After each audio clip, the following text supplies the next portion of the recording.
1997 সালের এক গ্রীষ্মে দক্ষিণ প্রশান্ত মহাসাগরের গভীরে এক অদ্ভুত শব্দ ধরা পড়ে।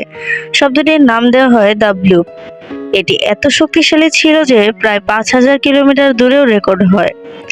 যুক্তরাষ্ট্রের NOAA এটি প্রথম শনাক্ত করে। তারা পানির নিচের একাধিক হাইড্রোফোনের মাধ্যমে শব্দটি রেকর্ড করেছিল। এই হাইড্রোফোনগুলো মূলত সাবমেরিন ও ভূমিকম্প শনাক্তের কাজে ব্যবহৃত হয়। কিন্তু ওই শব্দে এত বড় ও জোরালো ছিল যে বিজ্ঞানীরাও হতবাক হয়ে গিয়েছিলেন।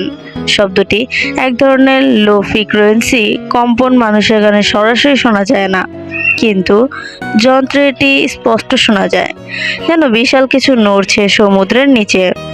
প্রথমে ধারণা করা হয় এটি কোনো জীবন্ত প্রাণীর উৎপাদিত শব্দ হতে পারে, কারণ এর তরঙ্গের গতি ও ফ্রিকোয়েন্সি কিছু সামুদ্রিক প্রাণীর শব্দের মতোই। কিন্তু সমস্যা হলো এটি এত জোরালো ছিল যে পৃথিবীর কোনো পরিচিত প্রাণী, এমনকি নীলতিমিও এত শক্তিশালী শব্দ তৈরি করতে পারে না। নীলতিমির শব্দ পৃথিবীর সবচেয়ে শক্তিশালী প্রাকৃতিক প্রাণীর শব্দ হিসেবে পরিচিত, কিন্তু ব্লুপ ছিল তার গুণে প্রায় 10 গুণ বেশি শক্তিশালী। এটা শুনে অনেকেই ভাবতে শুরু করলো হয়তো গভীরে কোনো বিশাল অজানা প্রাণী বাস করছে। সেই প্রাণী মানুষের চোখে দেখা যায় না, শুধু শব্দেই টের পাওয়া গেছে। কল্পনায় উঠে আসে এক রহস্যময় জলদানব বা মেগামেরিন বিং। কেউ কেউ লাভক্রাফটের স্লুথথুলহু নামক কাল্পনিক দানবের সঙ্গেও তুলনা করেছিল, কিন্তু বিজ্ঞানীরা থেমে থাকেননি। তারা এই শব্দের উৎস বিশ্লেষণ শুরু করেন।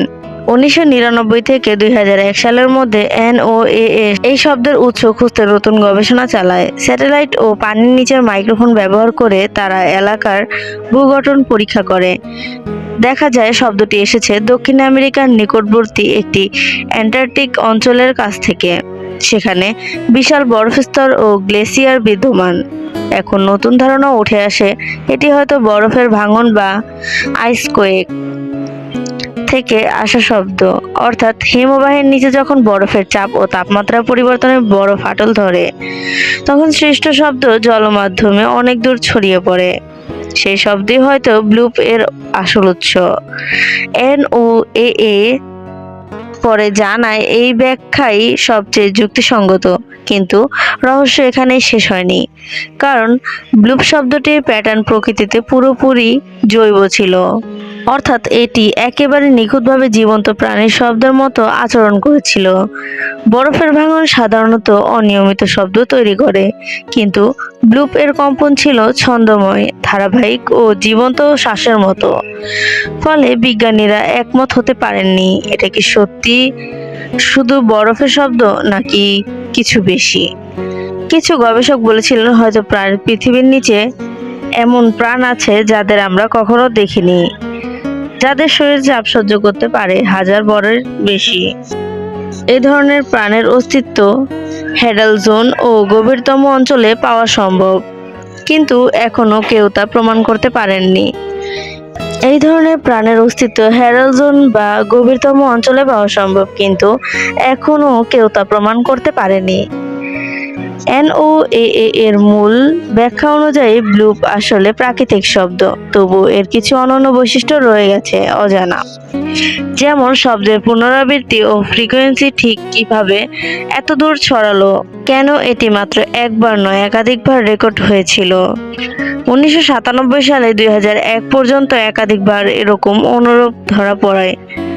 কেউ কেউ একে ব্লুপ সিরিজ বলেও অভিহিত করেছেন। অনেক অডিও বিশ্লেষক বলেন এতে জীবন্ত গর্জনের মতো সুর ছিল, যেন কোনো বিশাল প্রাণী শ্বাস নিচ্ছে বা ডাকছে গভীর অন্ধকারে। এই রহস্য জনমনে আতঙ্ক সৃষ্টি করেছিল। ইন্টারনেটে ব্লুপ মনস্টার নামে অসংখ্য গল্প, ভিডিও ও তথ্য ছড়িয়ে পড়ে। কেউ কেউ বলে এটি সমুদ্রের নিচে থাকা প্রাণীর সংকেত। ইন্টারনেটে ব্লুপ মনস্টার নামে অসংখ্য গল্প, ভিডিও ও তথ্য ছড়িয়ে পড়ে। কেউ কেউ বলে এটি সমুদ্রের নিচে থাকা প্রাচীন প্রাণীর সংকেত। কেউ আবার বিশ্বাস করে এটি ভূমিকম্প পূর্ব এক ধরনের প্রাকৃতিক সতর্ক সংকেত। আরেক দল বলে ব্লুপ হলো সমুদ্রের নিচে নিজস্ব এক ভাষা যা মানুষ এখনো বুঝতে পারেনি। বাস্তবে এই শব্দ মানব ইতিহাসে সবচেয়ে জোরালো পানির নিচের প্রাকৃতিক শব্দ। এর শক্তি এমন ছিল যে একে মহাদেশের এক প্রান্ত থেকে অন্য প্রান্ত পর্যন্ত শনাক্ত করা যায়। এমনকি কিছু সাবমেরিন সেন্সর এটিকে অজানা বিপদ বলেও চিহ্নিত করেছে। পরে জানলে তারা অবাক হয়, এটি কোনো অস্ত্র নয়, কোনো জাহাজ নয়, শুধুই একটি শব্দ। বিজ্ঞানীরা এখনো এই ঘটনার অডিও সংরক্ষণ করে রেখেছেন। চাইলে NOAA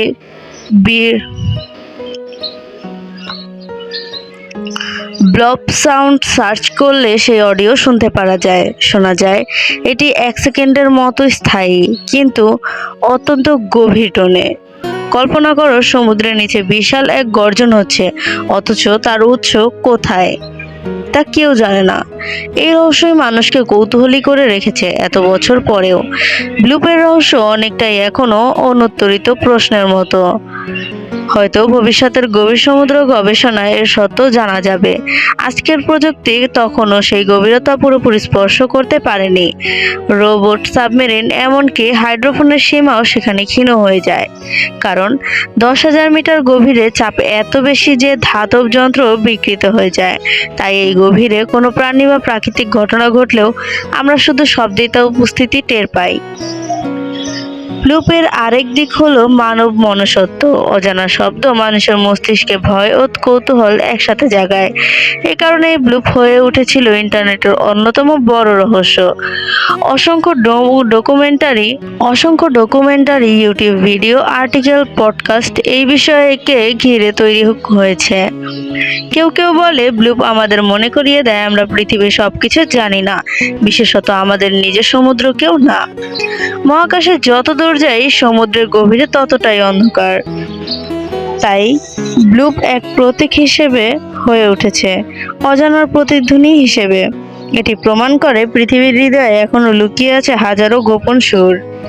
বিজ্ঞানী রবার্ট জনসন বলেন, bloop is not just a sound, it's the echo of earth's hidden heartbeat.